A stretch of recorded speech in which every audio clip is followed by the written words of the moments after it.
د دې نه بعد یو ورو سوال کړی دی چې که زه په منځه کې ولاړ یم او پرنجې وکړم نو په منځه کې به الحمدلله ویم او که نه. جواب د مسلې دا دی چې څوک په منځه کې ولاړ وي او پرنجې وکړي نو د ده دپاره مشروع دي چې دی الحمدلله ووایي، پکار دی چې ووایي، که دا مونځ نفلي او که دا فرضي.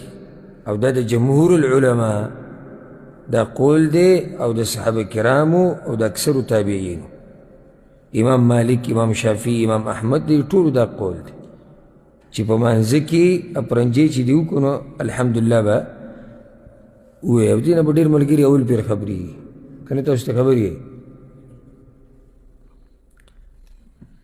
بیا دغه علما کوم چې وایي چې دا به ووایي نو د هغوی په منځ کې هم اختلاف دی چې جهري به یې وایي که سري به یې وایي. نو په هغې کې هم بیا هغه قول چې قوي دی او مضبوط دی او امام احمد ورله ترجیح ورکړی هغه دا دی چې دومره اواز سره به ووایي چې پخپله یې واوري، دومره اواز سره به ووایي چې پخپله یې واوري.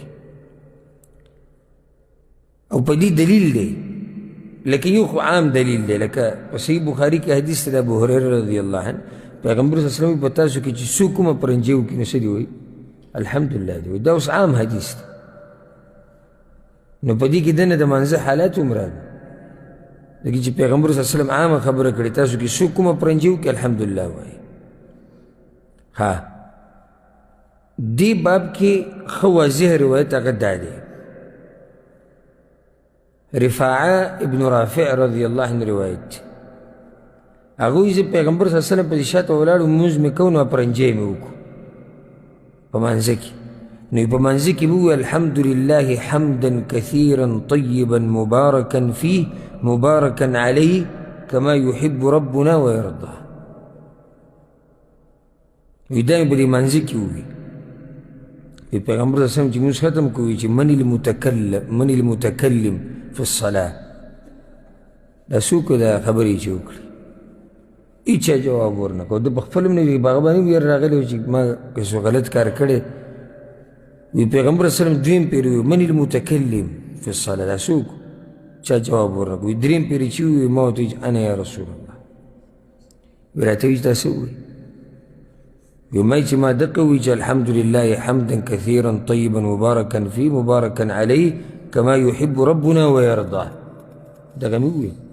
وی پیغمبر صلی الله علیه وسلم ما ته وی چې په الله مې دې قسمي د چا په لاس کې چې زما ساه ده څه د پاسه 13 ملایک د یو بل نه مخکې کېدو، یو وی د عمل به زه بر الله ته خېجوم، بل وی زه بر خېجوم. دومره اوچته خبره دې وی کړې ده، دومره اوچت حمد ته د الله ویلی دی. دا حدیث امام ترمذي، امام ابو داود، امام نسائی راوړی دی او سندن ښه حدیث دی، صحیح حدیث دی. نو دې نه څه ثابته شو؟ الحمدلله ویلی شي. څنګه دې حدیث کې دا دي چې ویلی شي؟ پیغمبر پر رد ونه کړو. که چېرته دا کار ناروا وی نو پیغمبر صلی الله علیه وسلم به منع کړی. دغه شان دا فایده به ذکر کړو. بعضو روایتونو کې داسې راځي وي دا صحابي چې کله د رکوع نه راپاڅېدو نو دا ذکر یې ویلی دی. نو اوس چې چا سره علم نه وي د روایت مبارک هغه به ګډوډ کېږي چې یو روایت کې راځي چې پرنجی کړو او بل کې راځي چې رکوع نه راپاڅېد نو دا ذکر یې ویلی دی. د دې به څه جواب وي؟ نو د دې ښکلی جواب دا دی چې رفاعه رضی الله عنه د رکوع نه راپاڅېد پرنجی یې وکړو او دا ذکر یې وکړو. نو دواړه خبرې صحیح شو که نه؟ رکوع نه راپاڅېدو نه بعد یې ویلی و، پرنجي پسې یې ویلی و. لازم نه دی چې ګوره هره خبره چې کوم راوي را نقل کړي هغه شان به را نقل کړي دواړه یو شان. اوس هغه یو راوي دا وایي چې رکوع نه بعد یې ویلی، هغه هم په خپل ځای صحیح دی، هغه بل وایي چې پرنجی وکړو ویلی دی. نو څه اختلاف پکې نشته الحمدلله. خو دا خبره یاده کوي چې جواب ته نشي ورکولی، لکه خوا کې چې اوس څوک ورته اوس الحمدلله وایي دا بل به تا ته یرحمک الله نه وایي. تشمیت دا پکې نشته، ځکه چې دا تشمیت باره کې راځي چې دا عامو خبرو په شان دي. نو دا به په منځه کې نه ویلی کېږي لکه حدیث کې راځي معاویه بن الحکم رضی الله عنه امام مسلم راوړی امام ابو داود امام نسائی چې پیغمبر صلی الله علیه وسلم هغه منع کو کله چې هغه بل کس له جواب ورکو پیغمبر صلی الله علیه وسلم ورته وویل دا مونځ دی په دې کې د خلکو د عامې خبرې دا روانې دي انما هو التسبیح والتکبیر وقراءة القرآن منځ کې به څه تسبیح وایه سبحان الله د الله لویي بیانوه قرآن وایه خو دا پکې نه دي روا حاصل د مسلې څه شو